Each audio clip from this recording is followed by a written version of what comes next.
is a test of the emergency broadcast system. This is only a test. DJs and MCs. This DJ, he gets down.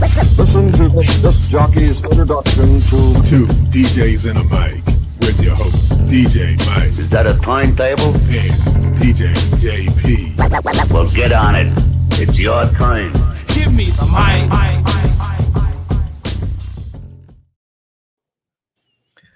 Okay, guys, welcome to another episode of Two DJs and One Mic. I have myself, the soft-spoken, nice one, DJ Mike, and the infamous DJ JP on my side with the nice hat. It's cold outside, maybe. But we're joined here. Hello, Michael. How you doing? I'm doing lovely. We're joined here with Dr. Zeb, and we're celebrating and talking about mental health. So this is the month to have those type of discussions, and we're having it with someone that could help all of us. How you doing today? It's an honor to be here, and really a pleasure to meet both of you, and just appreciative for the opportunity to be on your platform and talk a little bit tonight. I'm looking forward to it.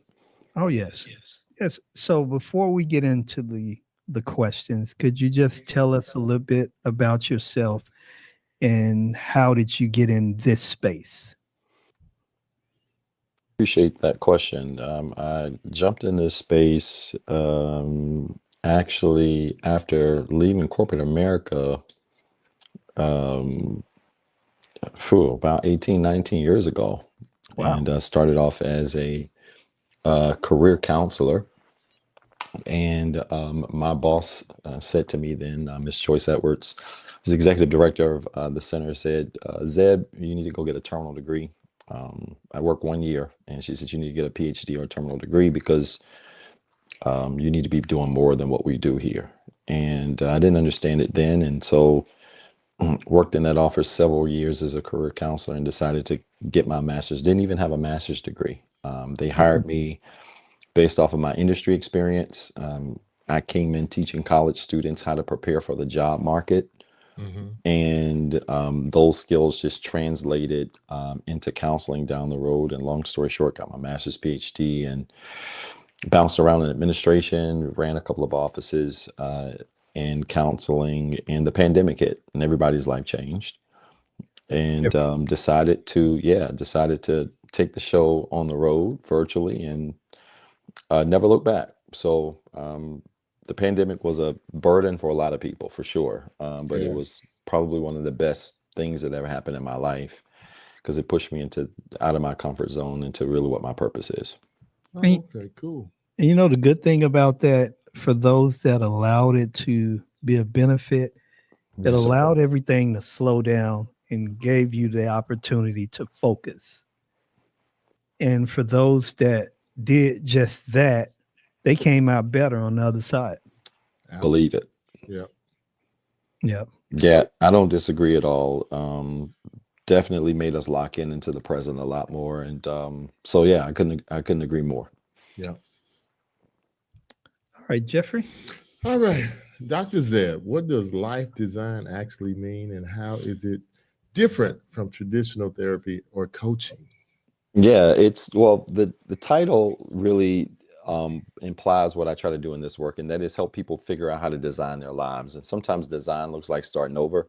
Sometimes design looks like building from scratch. Sometimes design looks like bouncing back from divorce. And so I thought that title was better than the traditional counseling coaching title that everybody really, tends to wear. My goal really is to just help people align their lives up with their values so that they can become the best version of themselves. And sometimes that, much like a designer, means building things from scratch, tearing things down and building them back up. And that's really the premise of that. The traditional counseling, therapy, coaching, a lot of times is more conversational. It may not necessarily be solutions driven. And I know you all know a lot about those areas, where even those professions, specifically counseling and therapy, have a lot of rules and regulations related to what you can say and what you can't say. I took my PhD and went the opposite direction because it's truth that frees us. And I could not see myself working in a counseling space where people paid money to have their problem solved, and I had to sit there and listen to them vent without giving them real solutions. And so that's why I took the route that I did, and it's the best decision I ever made in my life. So you to do the- it differently. We're sitting here having a conversation, and I'm telling Yeah. you kind of interject and have a conversation with them, or how does that actually work? Well, it's very similar to traditional counseling and therapy in the sense of the process, right? Clients will start off talking about giving background information that wasn't already submitted pre the session, and we try to help them work through solutions and solve them, or problems rather, and solve them. How that conversation goes depends on the situation. I'm sure. But I will say, I think the thing that makes my work uniquely different is that it's just grounded in raw honesty. I say things that other counselors and therapists wish they could say. And a lot of my clients, because it's nearly 1,200 now, about 120 or 30 of them are counselors and therapists. And why do you think that's so?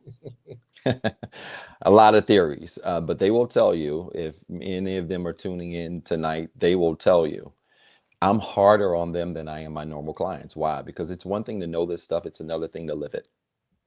And what's wrong in the social media space is a lot of people are talking about things they don't live.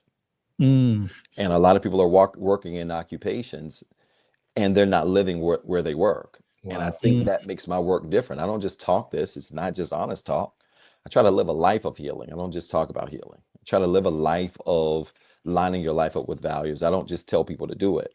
And a lot of counselors and therapists do that. Okay. And that is a bomb shell or a bomb. Yeah. Because kaboom. Because for me, I would say this. Yes, sir. That's not just in that field. Absolutely not. That's period. For me, and me and Jeff talk about this from time to time.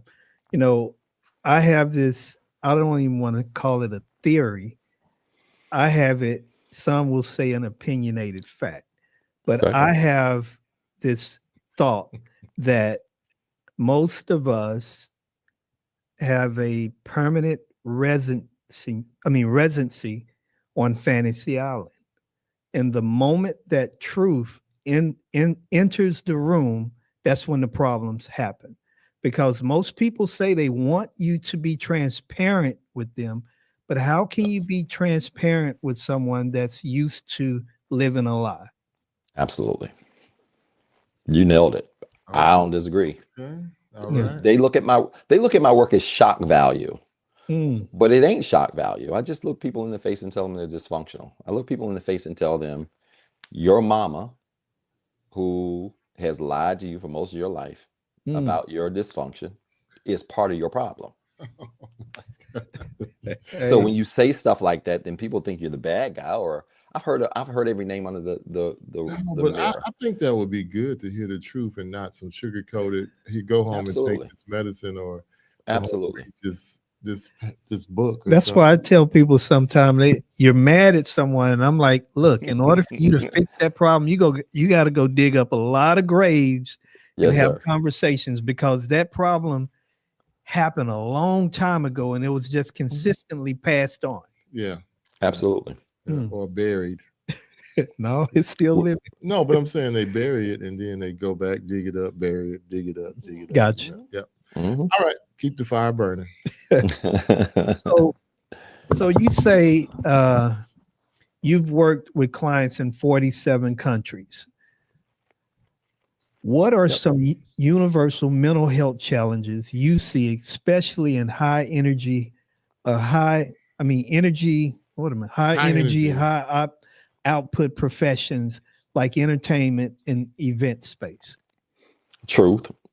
I'm on a tour right now. It's called the Self-Awareness Tour. I define self-awareness as honesty about who you are, and what you're doing. Nobody's more delusional like a superstar. Wow. Wow. Do you work with any athletes? I do. Athletes, entertainers, absolutely on my list. Well-known people. And here's the thing, they come to me and they are shocked. Many of them are shocked that I have the audacity to say to them the things that I say. Mm. Dysfunction has nothing to do with how much money you make. You're right. And self-awareness and lacking self-awareness has nothing to do with how much money you make.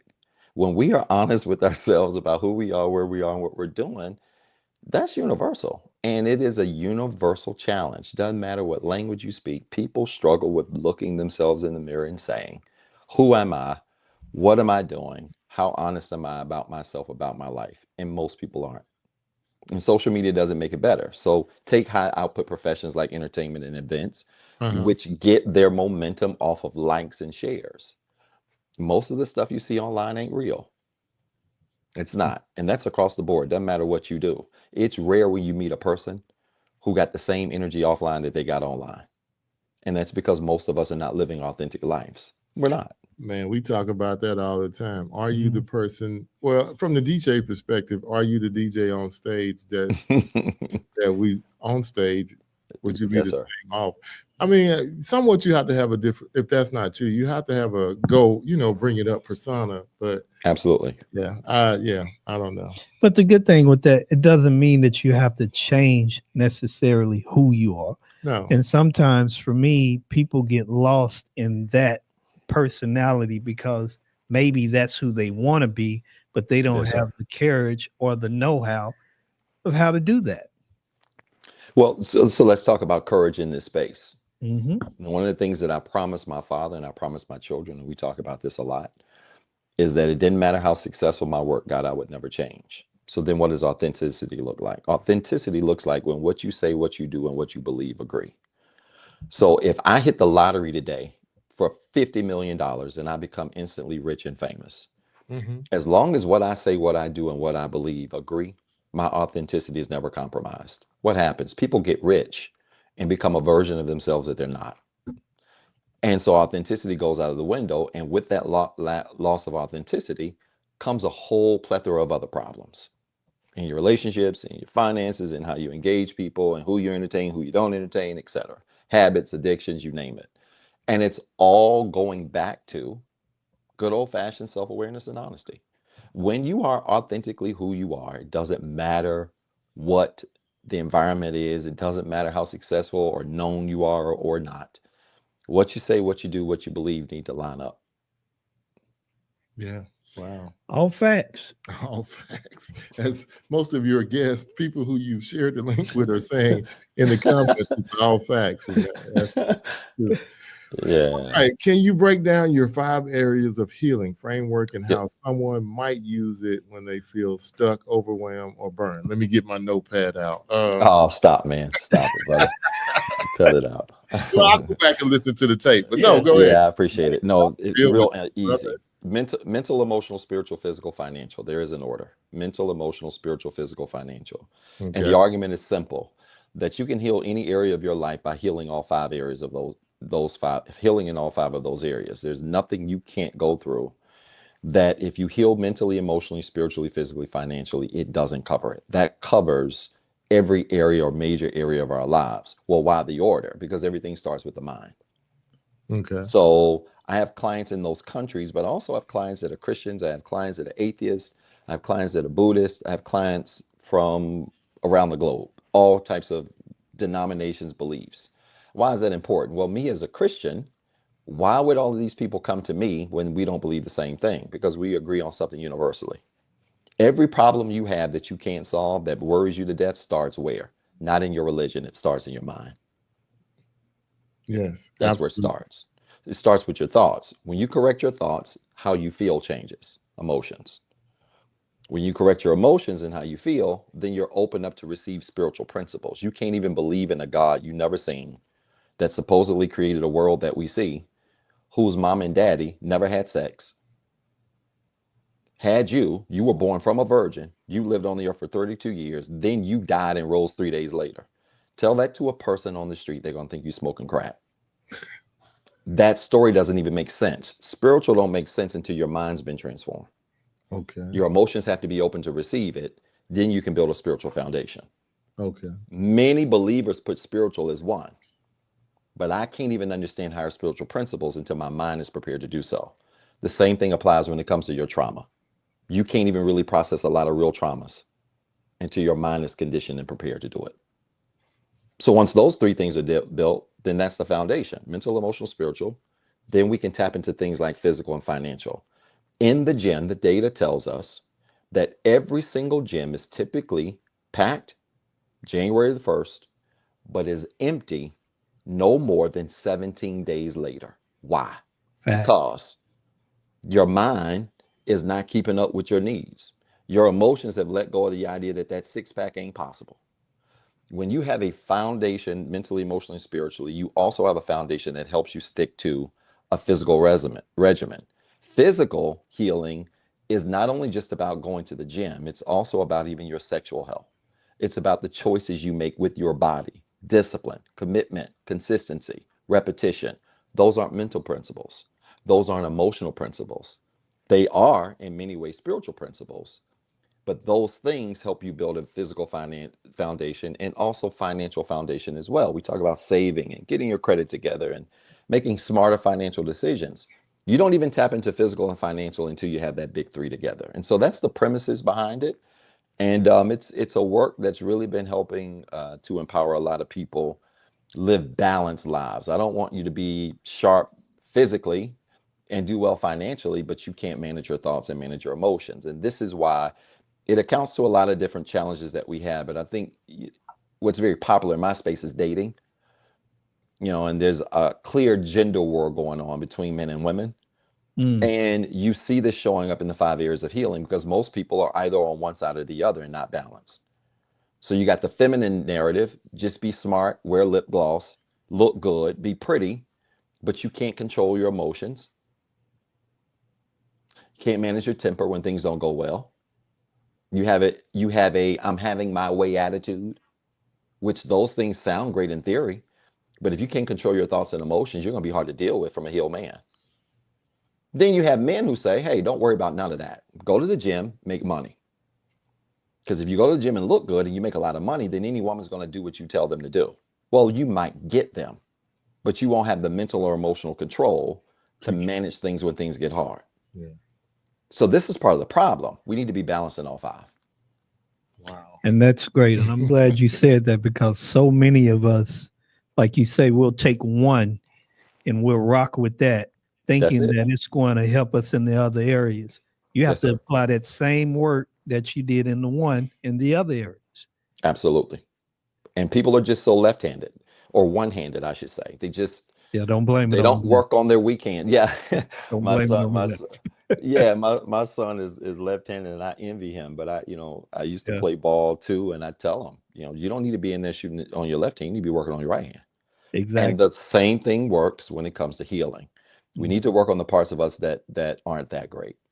Wow. I'm gonna remember those 5. Okay. Yes, sir. Yes, sir. So many DJs and creatives work odd hours, face performance pressures, and rarely take time off. What's your advice for creating emotional balance in a chaotic work rhythm? Yes, sir. I work about 90 plus hours a week. I'm a full-time father of 2. An 11 and 12-year-old who are very active, academically, athletically. And I don't have a life outside my work, but I have mastered the art of putting myself first. Please explain. Yeah, explain. My favorite word is no. Okay. It is. I'm good at it. It annoys people, but I'm good at it. If I don't have time to do it, and if doing it is going to cut into my ability to put me first and make sure I'm good, I ain't doing it. So question, why should a person put themselves first? Because if you don't, they're going to put you last when they bury you. It's that simple. Like, it's really that simple. And look, guys, death makes this clear. I talk a lot about death to my clients. You know why? Because nothing creates Nothing creates clarity like death. Why is it important to put yourself first? How can you do that? Well, let me ask you this. If people have depended on you to do all of this stuff while you're living, what are they going to do when you die? Depend on somebody else. Bingo. Or figure it out. Mm-hmm. Wow. They're going to figure it out. So why don't you give them a head start? I love it. So that's how I talk to my clients. No, for real. I'm for real. Yeah, I understand. So does that give you a more mental clarity for just being able to say no? Yes, it does, because it makes you realize, my man, that at the end of the day, if none of us prioritize us, we're going to walk around like robots helping everybody but us. It absolutely does. And it helps you realize that a lot of the people that are depending on us, that come across as hopeless and helpless, are actually more abled than what we give them credit. Wow. I see in this question, the biggest part of this question right here, when it comes to performance pressure and doing stuff for other people and really taking a day off. You guys are creatives. That means people tap into you all. They depend on you all for stuff. They expect you to come through. But I just discovered that if I don't come through, I take a break, the show go on. Without Doc, without y'all, without anybody else. Yeah. So it's about teaching people how to thrive with you and also how to thrive without you. No is my favorite word, man. I use it every day. Wow. But you still work 90 hours. And that's the scary part. What if I said, yeah? Oh my gosh, it'd be 120. No. Absolutely. And the 90 is because I love what I do. It ain't work to me. Okay. You know, my kids and I laugh about this. I dream about this work. I dream about my clients. I dream about the stuff I talk about, the things I want to do. It ain't work to me. So, but yeah, go ahead. I'm sorry. No, that's okay. Go ahead, brother. No, I was just gonna say, I hope you're seeing these comments, and I don't know if they're we won't. Are they? It's popping up. Yep. Because they're going hard. No is a complete sentence. You know, are these other doctors or just friends? And they sound like clients. I see names and recognize names, clients and subscribers that follow my work. I do a lot of work with. It's just, man, we're building a community of people that are learning how to put themselves first. I like that one right there by Caitlin. She said you can say no and still be nice. No, absolutely, absolutely, man. Smile about it. But it makes big smile. It makes perfect sense, they'll though, figure it out, because so many of us, we give so much and we receive so less. Yeah. And we get to a point to where we're just empty and we don't even know how to function. Yeah.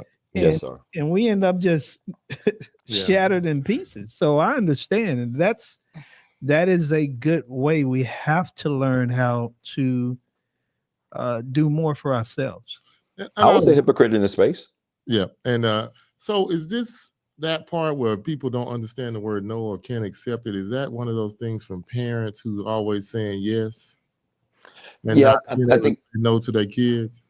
Absolutely. I think sometimes it can come from trauma that comes from childhood. Our attachment styles are born approximately from the ages of 3 to 8.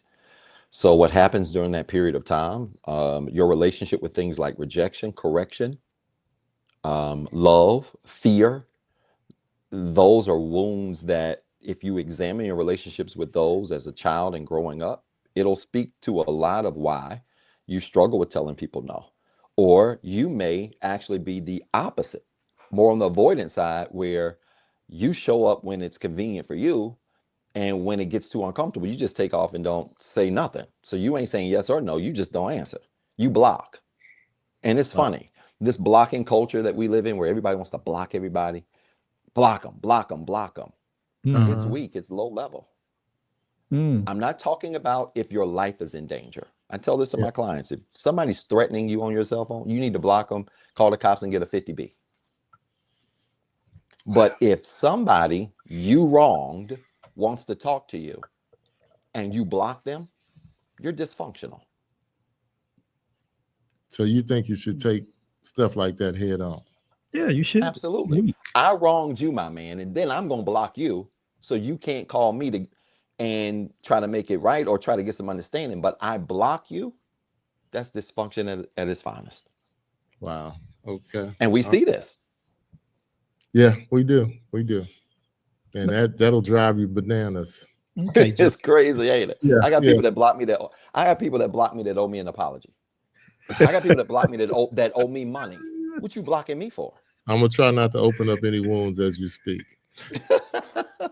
Yeah, because people owe you money and then want to get mad with you when you ask them for your money. Exactly. You blocking me. It's crazy. Yeah, that don't make sense. You talk a lot about the power of intentional values. Can you explain how the value system helps people get unstuck or find clarity during hard seasons? The greatest tool I ever created. If you sit down and write out your top 5 to 7 values and then look at those values and align your life up with your values, you'll live the most peaceful life you've ever lived. Values are attitudes, beliefs, perspectives, and principles. That's the easiest way to define them. Attitudes, beliefs, perspectives, and principles that govern the way we live. So if I say to you, one of my values is peace, then everything in my life should align with that value of peace. Your relationships should reflect peace. Your job should reflect peace.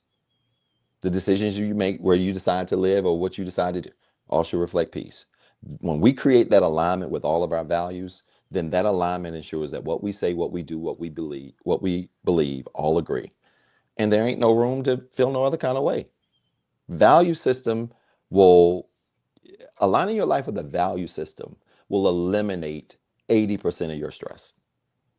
A lot of people stressed out, not because they don't have values, but because they say they value peace, and that 10-year relationship that they're in with 5 affairs and 2 babies in China don't align with their value of peace. No.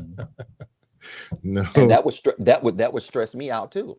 Yeah, if I said I value peace, but I'm in a relationship like that. And that's why people are stressed out. Create some alignment, the stress goes away. All facts, bro. All facts. That's a little rough right there. Hey, I know it, brother. Two baby cheering. That's the tip of the iceberg. It could be. It definitely could be factual. That is Tip of the iceberg. It might not be China. My work is much like Jerry Springer some days. Mm. That's the tip of the iceberg. That ain't nothing. Yeah, 2 babies, baby, folks popping up on your door. Hey, are you such? Yeah, I am. I'm your husband's daughter. I'm your husband's girlfriend. This is his daughter. I hear it all every day. Wow. Yeah.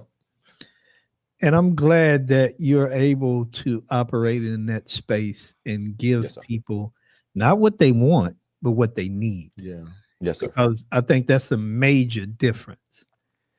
You need to get what you need, not what you want. Because sometimes what you want is somebody to tell you that you can continue to operate in that space and it's going to be okay, rather than you need to stop, say no, and move around. Because if you say no, you'll stop doing that.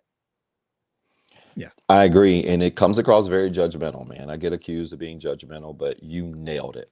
It's about telling people the truth. Look,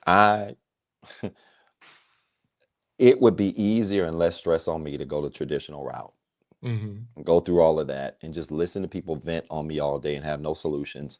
And they be clients for years. I ain't interested in that.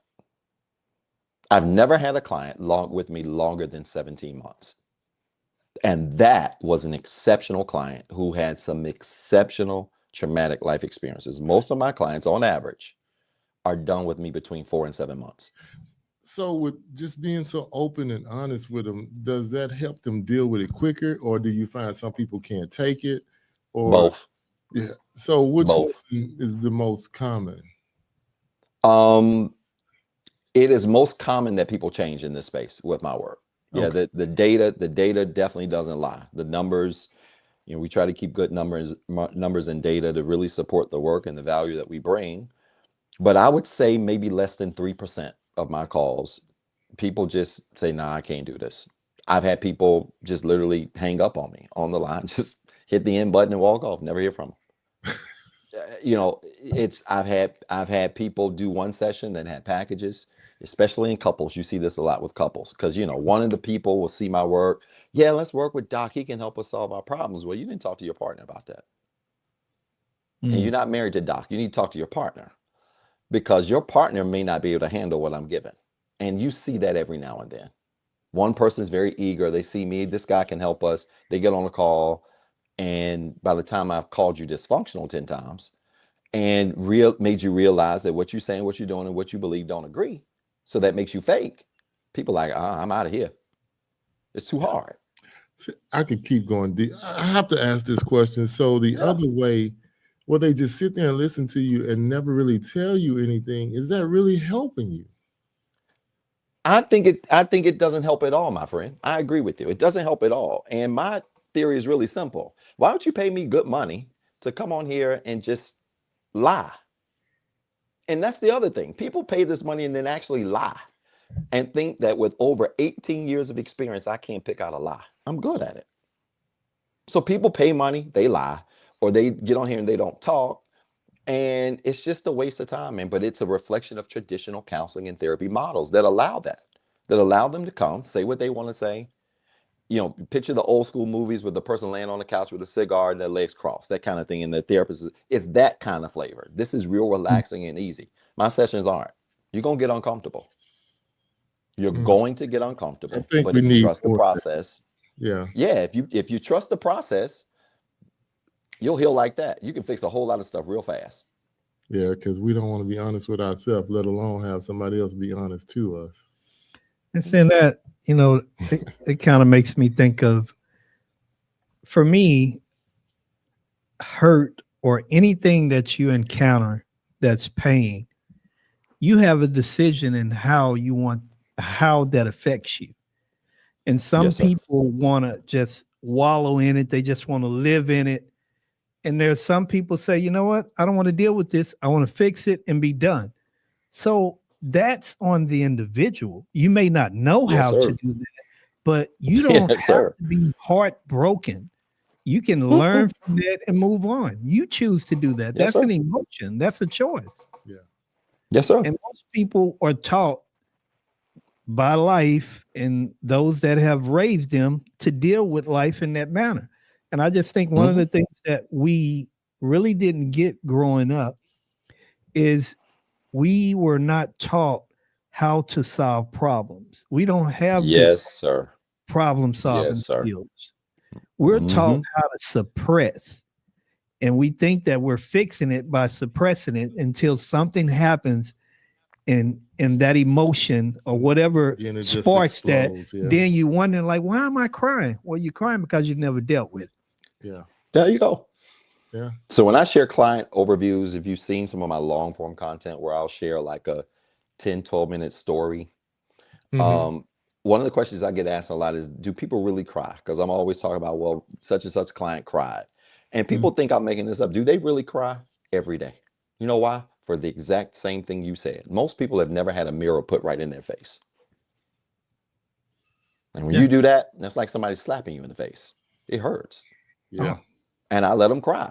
And we work through those emotions. And then they end up coming out to be the strongest versions of themselves. And so you're right, man. Our school systems here in the West have failed us. The future of my work is in working with kids. I've told my clients, give y'all maybe about 5-7 years, if that. I'm trying to teach this to elementary kids around the country. You know why? Because if you can teach a 7-year-old how to manage their emotions, you're going to make them a machine. Oh, yes. Wow. Totally agree. Well, moving right on, young Jeffrey. Let's see here.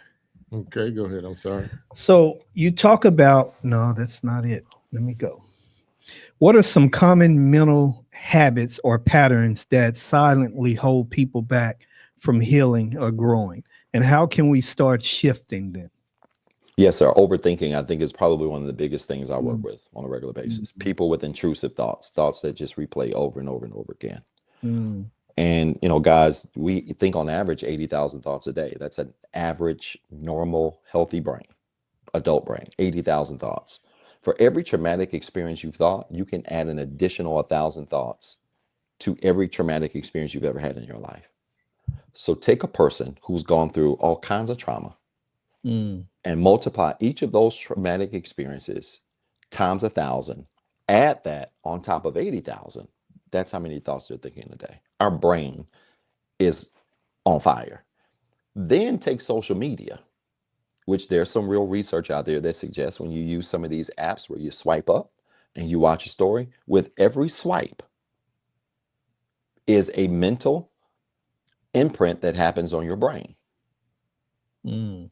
So people that use social media all day and do this, who are already overthinkers, who have a lot of trauma, they can't control their thoughts. It's impossible. So this is why a lot of my clients, when I talk to them about overthinking, there are a lot of things we can do. We can start with shutting off social media. Doc, you're on social media. I am. Take a break from me too. Everybody needs a period of a break from social. You know why? Because social media does what? Y'all know this. Y'all in this business. Yeah. It feeds you all day. Just feed you. Feed. Here you are going through a divorce. You and your partner ain't talking. Job on the ropes. Money problems. You got all these things, and then you're scrolling social media and seeing all of these other people's problems, and your brain is about to explode. Cut the computer off. Yeah. Yeah. Overstimulated. We definitely need We're way overstimulated, right? What do we substitute that with? Old-fashioned things, journaling. I'm an avid journaler. I spent about 3.5 years journaling every single day for 3.5 years. That's how I created a lot of these systems that I use many years ago, right before the pandemic started and during the pandemic. And I'm an avid journaler. People need to be writing their thoughts and recreating their thoughts and their belief system on a daily basis. Affirmation systems work well. We need moments where we pause every day. I work a lot of hours, but I do take at least 5 to 10 minutes a day to just sit still and do nothing but sit still. Some people call it meditation. We need a daily routine. It's hard to overthink when you're busy. Old people used to say an idle mind is a devil's workshop. So when you ain't got nothing to do, what else you gonna do but overthink? Yeah. Sit there over and over, run it through your brain, figure it out, keep going. So we need a daily routine. We need daily structure. I wake up at 4:08 Monday through Friday every day. 4:08, pray, use the restroom, too much information, jump on my Peloton,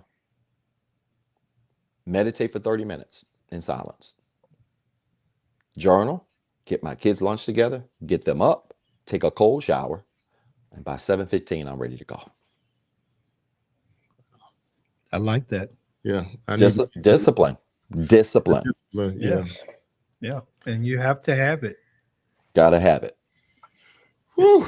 Without that, it's chaos, bro. Yeah, chaos. Yes, sir. Yes, sir. When there's no order in the room, there's chaos. Yeah.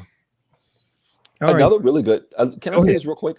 Yes. Real fast. Another really good tip that I do want to mention is really kind of goes along the lines of and that is setting better boundaries. I think that's another challenge too. Overthinking and boundary setting are big because people have a hard time saying no, and then they have a hard time putting people in their place. And that's a street way of saying setting a boundary. A boundary is just a fence around your house. It doesn't mean people can't come into your house. It just means you monitor who comes. And so one of the things that helps with overthinking is learning how to set good boundaries with people. And so that should be certainly something we try to incorporate into our daily schedule as well. So since you said that, that just brought something up in another light flash. So with setting boundaries, now, we have some people that I would say that's non-confrontational. Yes, sir. Do you think that's from not knowing how to say no? Could be. Non-confrontational people are very interesting to study. I think it just depends on a number of things. You can't point it to just one specific thing, but I love talking about attachment styles, and being non-confrontational can be a combination of things. How were you taught correction as a child? Let's just use this as an example. Take a child who was screamed at every time they did anything wrong, or a child that had a perfectionist parent who never allow them room to make error or mistake. Then that child by nature is going to be a couple of things like timid, shy, reserved, a little bit more quiet, less vocal. That child person, as a young adult, becomes a perfect candidate for being ran over. Not having a backbone, not speaking up when things are wrong. So that's an easy example of how we are corrected as children, whether it's our parents or our guardians. Some people are raised by their grandparents, whomever else. I have clients that come through foster homes that are doing really well. Healed their attachment styles, are doing good. It doesn't matter who raised you as much as you are aware of how how you are raised impacts the way you do things like speak up for yourself or respond to things, say no. And so that's just an example of how then I will walk clients through, say, their experience with correction, and we heal those experiences so that they can then be positioned to tell people what they're going to do, what they're not going to do, put people in their place, for lack of putting it a better way. And it's a beautiful thing to watch. I've had clients come to me very timid. When I say timid, it take me 15, 20 minutes just to get them to say some things. They just know I can help, but they don't know where to start. The kind of, reserved because of all the experiences that they've had. And now these clients jump on calls and be like, Doc, this is what we talking about today. And they open up their notebook and they got a whole agenda. And it's a beautiful thing to watch. Yeah. It is. That sounds like it's a good one. Okay, Jeffrey. Let's talk about confidence versus ego. How do you help people differentiate between healthy self-belief and performance-based identity? Yes, sir. Authenticity, man. Authenticity helps you get there. The ego is the part of our brain that's stuck in the past and worried about the future. So anytime you function in the past or worried about tomorrow, you're not being the purest version of yourself. You're not being the purest version of yourself when your performance is stuck on yesterday or focused on the future. We're not being the purest version of ourselves. And so where should we live? We should live in the present. The present is focusing on the here and now. The best way to live in the present is by just being simply authentic and being who you are, staying true to who you are, staying true to what your values are, and aligning all of your behaviors up with that. And it really simply looks like just choosing you, choosing what you've been called to do, choosing what your purpose is. People ask about the hat a lot. Doc, you wear these videos with the hat, and there is a lot of significance to these hats. So people don't really understand. We used to give my man, we were having a really good conversation about hats before we came on. For a church, we fed and clothed over 20,000 people in less than 5 years. Okay. This was a small ministry. It was like less than 300 people. And we used to give away these hats and gloves to homeless people. Okay. And these hats were handmade by a lady who was just doing this. She was retired. She had nothing to do. And so these hats are really a reminder of my purpose. And so when I do these videos, it ain't about trying to be cool per se, as much as it is when I wear these hats, it's a reminder, just be you. So I've been on big stages with a suit on, big stages in front of people. Doesn't matter. This hat coming with me. Because it's a reminder, I'm going to just be who I am. I think mine is just to be who I am. But this question right here, I really want to ask somebody, and I want you to give me some input. Do you feel like with the Sanders, is it too much confidence or is it ego? How do you, if you had to just take a look, looking from the outside, I don't know why, but I just wanted to ask that question. What do you think it is? And do you think the world sees them as too confident or just having big egos? Confidence is only a problem if a person is functioning in a confident way, but it's not true to who they are. So if the Sanders boys are exuding this confidence, but secretly they don't really believe what they portray, then they're not being authentic. I don't believe that's the case. I believe those young men really believe who they are as confident young men. So I think that makes their confidence authentic. So then who does confidence offend? If confidence is authentic, meaning what I'm portraying in public is really what I believe myself to be inside. If confidence is authentic, then who does it offend? It only offends two types of people. One, people who ain't got none, or people who have never been taught to process how to handle a person who really believes in themselves. All right. I had to throw that one in. I almost wrote, I was going to write it down because I just can't forget. I wanted to ask you that question. What do you see? Read the comments, my man. If you read the comments on their videos, look at who's in those comments complaining about those boys. And I guarantee you, it ain't nobody in there. It ain't right. It ain't nobody in there that's got confidence. It ain't nobody in there that's authentically pleased with their life. From everybody we deal with, and we like, why? I mean, what is wrong with someone being confident and believing in themselves and showing improvement? But we'll get stuck on that one. So I just want to hear your thoughts on it. Yeah, that was good. Okay. Yes, sir. So you often say be better than you were yesterday. What does that look like in practice for someone navigating anxiety, depression, or grief? Be better today than what you were yesterday really comes from the idea that progress counts. We got to stop measuring healing and fixing problems from the context of arriving. If a person smokes 10 packs of cigarettes a day, and in a week, they are able to work and knock that number down from 10 to 8, are they still addicted to cigarettes? Yes. They are. Still smoking 8 packs a day. 8 from 10 to 8. Yeah. Did they make progress? They made progress. Absolutely. So when I tell people be better today than what you were yesterday, that means make some progress. Don't discount the baby steps.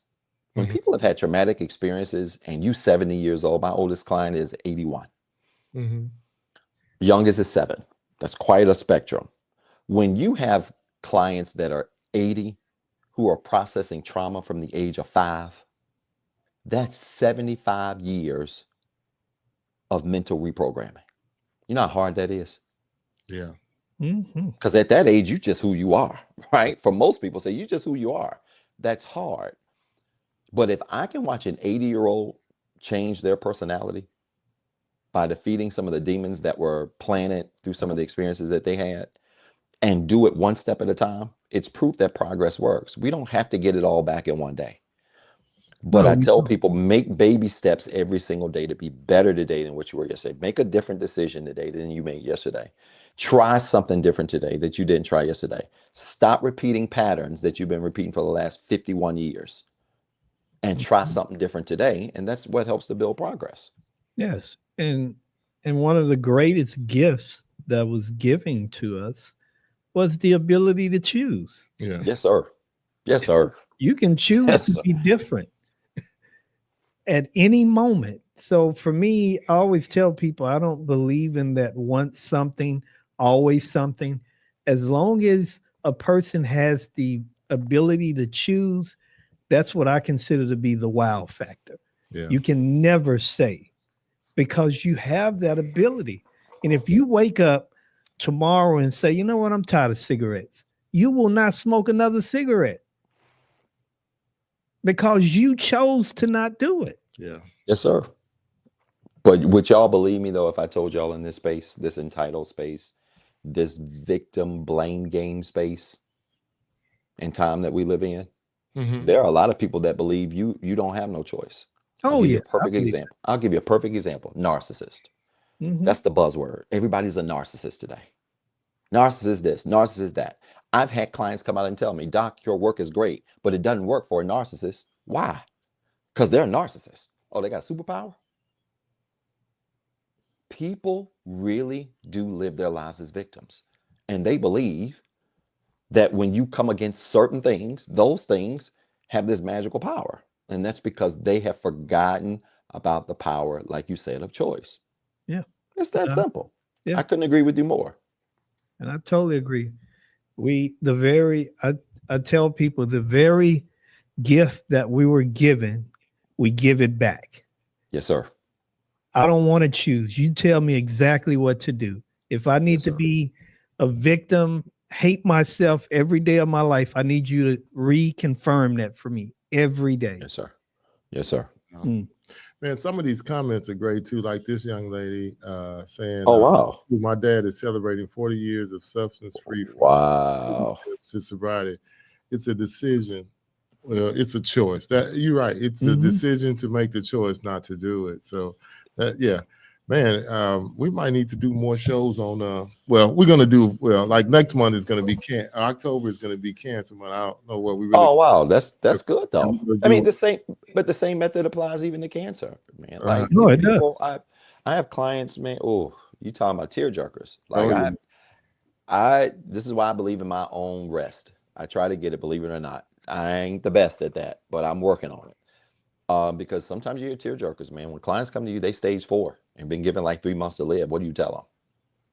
Like, how do you help them process that? First, you got to process it. There you go. Yeah, it's a lot. It's a lot, but it's really about just making baby steps. And if you know anybody that's been through a 12-step program, Step number one goes back to the first thing we talked about, honesty. Mm-hmm. You can't solve no addiction without first admitting you got one. Yeah. Wow. Substance abuse. I went to one of those classes once, and the man word was denial. And he said, Yeah. you don't even notice you lying. Yep. It's that bad for a lot of people, man. Yeah. It's that bad. Yeah. And it's the truth. Mhm. When you look at it, when I thought about it, I'm like, man, this is raw facts. Yeah. Yes. Yes, sir.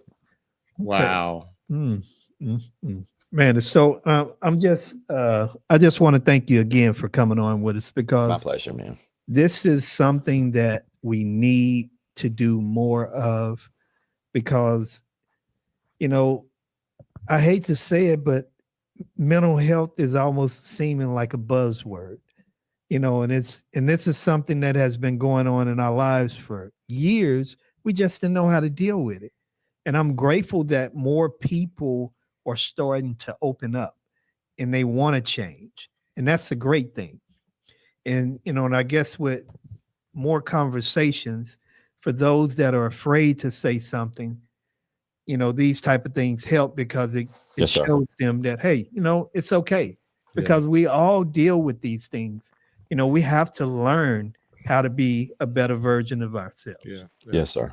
I truly feel that it's getting better and more people are talking about it. It's not so bad. I mean, it's still bad in our community, but I feel Yes, like sir. more people are talking about it and dealing with it. And I think some churches are getting more people involved in doing things and creating groups. I'll just say Watermark, one of the churches that I know that does it, they have those groups that hold people responsible. Oh, in nice. Little communities, and Nice. Nice. like a 5-couple group or 5-men group. Yeah. And they something going on, they'll get up out the bed and go to your house and help you and talk to you. So it gives you an outlet to be able to talk before you make bad choices or do stupid things. But I think really nice. as a Black community, I'm just going to say the word, we're doing better dealing with mental health. And it's not such a stigma as it used to be. If you said, well, man, why are you talking to them? We all think that's a bad, but sometimes you just need somebody to talk to. You always do. Absolutely. You can take it to the Lord in prayer, but still you need somebody to answer you back sometime. I mean, physically, Absolutely. Yes, sir. That's a good way to put it, brother. He may say, Good way to put it. you may get one from him, but Absolutely. you still need somebody, every now and then you need to bounce it off a homie or call a line or something and say, hey, help. As it say, you need to take it to counsel. Yeah. You need to talk. Yeah. Absolutely. Absolutely. All right, Jeff. Oh, I'm sorry. I'm throwing up comments. For some who feels like they've tried everything, books, podcasts, affirmations, but still feel lost, where do you recommend they start? Go back to your values. That's a really easy and light place to start. Figure out what those 5 to 7 attitudes, beliefs, perspectives, principles that you want to govern the way you live. Figure out what those are and just build on that. There is a lot of information in books, podcasts, things like that. And look, social media is a blessed place. I don't think social media is a horrible place. And I know it sounds contradictory to what I said earlier. It's not a horrible place. It's all in how you use it. It's a lot of information. But it's all in how you use it and really managing how you use it in a responsible way. But if that stuff is overwhelming or isn't working, just sit down, take a piece of paper. I've had clients do this that aren't even on social media at all. I have clients that learned about me from other people on social media. They're not on social media and they refuse to get on social media, but we still do work together. And I'll just have them grab a sheet of paper and we walk through the value system. Let's figure out what your 5 to 7 attitudes, beliefs, perspectives, principles that reflect the way you want to live. Let's define them. Let's set up some boundaries around them. Let's set some expectations around them. And then let's start aligning your life with it. Doesn't take long to see some changes, because just creating the list will help you then start contemplating on your life and everything that you've got going on. And you'll start to see the lack of alignment just creating the list. Most people have never been challenged to sit down and say, write on paper how it is that you want to live and see how well you match up to it. Most people have never been challenged to do that. Yeah. So it's a good, easy way to start. Yeah. Just you have never been challenged and you just feel, you can just do whatever you want to do. And there's, and when you finally get challenged, it almost kills you. Especially if it's been the first time. I mean, it is. It's overwhelming. Yeah. Mhm. And what would you say to those that have been in those situations where it was just nothing there? There are no values. I don't think I've ever had that happen. So I don't think I've ever. no, but go ahead. I was just thinking, No. like in some situations, like in the area, I live close to the downtown Dallas area. Okay. And some, when I go out and walk or run, I normally go into downtown and I normally see the homeless people, under the bridges and so forth. And you can't say, okay, this person is there because of this, because you don't know what their Right. situation is. Yes, sir. But Yes, I sir. think about sometimes growing up where it may have been somebody in the neighborhood where they really didn't have parents. They didn't have no one. I remember my youngest son, one of the kids that he played basketball with, his mother and father were in jail. His grandmother was raising him, and they Wow. were old, so he was pretty much raising himself. Then his cousins that were older, they were doing mischievous stuff, selling drugs and so forth. Yep. So we looked up some years later, and he was on the news with a capital murder charge. Wow. Wow. Wow. So this is a kid that really didn't have anything. So when you come across, say, those type of situations, and you meet someone that has gotten out of prison and went through life like that, how would you handle that? Yeah, they still have something. That's a really good question, but it's a pretty normal thing in my space. I have clients that have been incarcerated. I have clients that have served time for things they did do, served time for things that they didn't do. Quite a few clients that were, incarcerated as accessories. They were just in the wrong place at the wrong time with the wrong people. Right. So, I mean, I've heard it all in all those gamuts, but it goes back to what we talked about earlier in how we teach kids and not learning this as a kid. Even with those clients that didn't grow up with their parents, that grew up in the slums, and I've heard it all. Have clients that have grown up living in cars for most of their lives, and then DSS took their parents, and so they went into foster care, and they never saw their parents again. And then when they were old enough to try to find them, they found out their parents were dead. I've heard it all. So how do those people bounce back? I'll tell you how. Most of them have never been sat down and asked, what are the things that are most important to you? Most of your life, you've never had a chance to live for you. Many of you haven't even had a chance to live as a kid. So what does living for you look like? And sometimes it's how we frame it, right? They may not understand values, but I take a person like that example you just gave that just came up with a capital murder charge. Instead of asking them to identify their values, that'll go in one ear and out the other. Ask them, if you look back over your life and think about everything that didn't go right, what do you think is missing? What do you think you deserved that was missing? That'll get the conversation started. I never got a chance to be a kid. Let's start there. Then what do you think that did for you?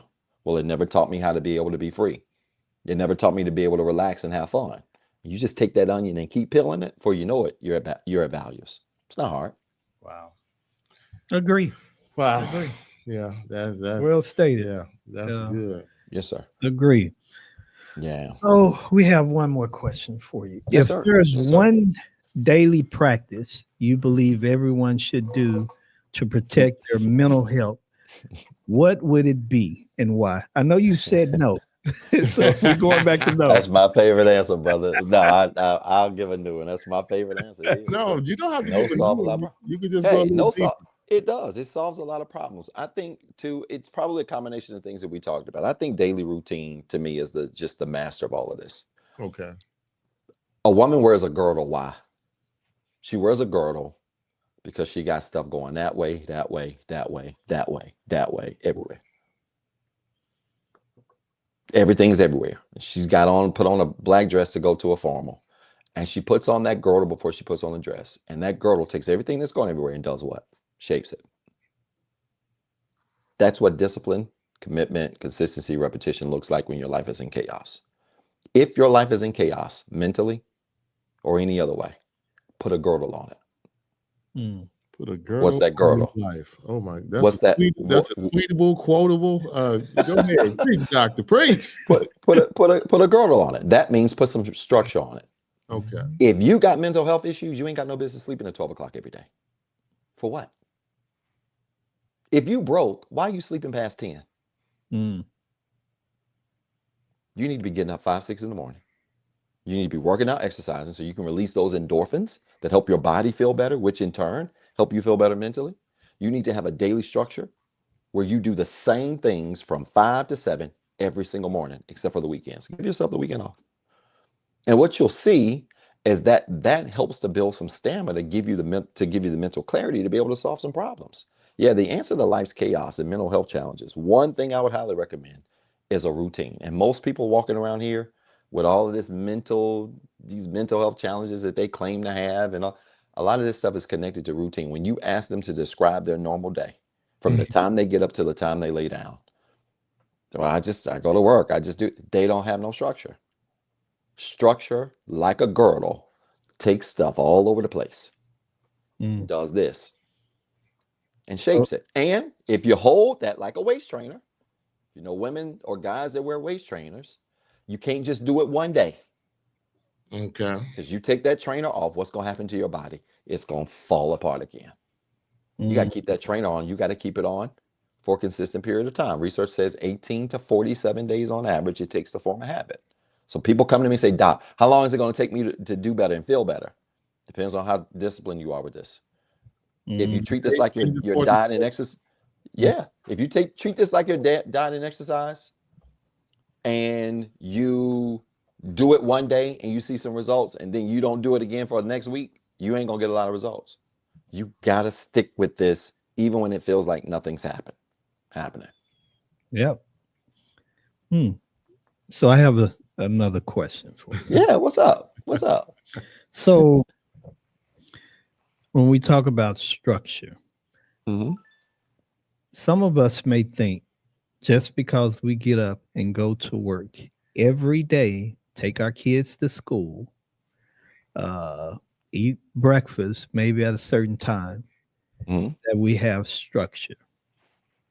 Do you agree or disagree? That's a routine. The difference. We lost you. We can't hear you. Uh-oh. Yeah, I think you went away. Did you mute yourself? Did something die over there?